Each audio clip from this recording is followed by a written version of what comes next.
ये बड़ा, आप देखो कल मैं देख रही थी टीवी के ऊपर कि बड़े अफसोस से मुझे ये कहना पड़ रहा है कि जो कॉल दी कोई रैली की, जिस तरह जेल भरो तहरीक की कॉल दी और उसका ईंधन बनाया वर्कर्स को, यंगस्टर्स को, और ख़ुद घर में छुप के बैठे रहे। और आप देखो कि घर में ना सिर्फ छुप के बैठे रहे, बल्कि जब तक पुलिस खड़ी रही चारपाई के नीचे से नहीं निकले, और आगे किया हुआ था कौम के बच्चों को। कल जो बच्चा, जो कौम का नौजवान एक हलाक हुआ है, मैंने आज अभी कहा है कि उसकी इन्वेस्टिगेशन होनी चाहिए, लेकिन क्या इस बात का जवाब यंगस्टर्स को नहीं मांगना चाहिए? कौन सी दुनिया की ऐसी कैंपेन है या कौन सी दुनिया की ऐसी तहरीक है जिसमें लीडर छुप के घर में बैठा हो और यंगस्टर्स को और पाकिस्तान की यूथ को डंडे खाने के लिए आगे कर दिया हो?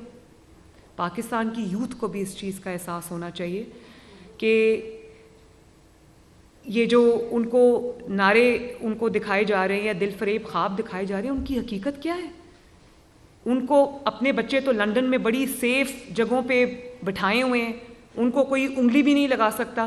कौम के बच्चे जो है उनको आप कहते हो कि सड़क पे आओ और मार खाओ और मेरी कैंपेन लीड करो, खुद आप घर से नहीं निकलते। तो क्या मेरे जो नौजवान हैं इस मुल्क के, जो यूथ है, क्या उनका लीडर ऐसा होगा? क्या आपको ये एहसास नहीं है कि वो आपको आगे करके खुद वो टांग पे प्लास्टर चढ़ा के घर में बैठे हुए? और कल जो वो कारकुन हलाक हुआ है, उसकी जिम्मेदारी किस पर है?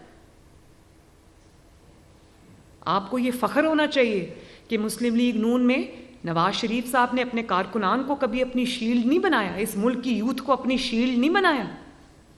मैंने पहला गीदड़ देखा है जिसने कारकुनान को अपनी शील्ड बनाया। हालांकि लीडरशिप नवाज शरीफ जैसी हो तो वो कारकुनान की शील्ड बन जाता है। उन्होंने कभी नहीं कहा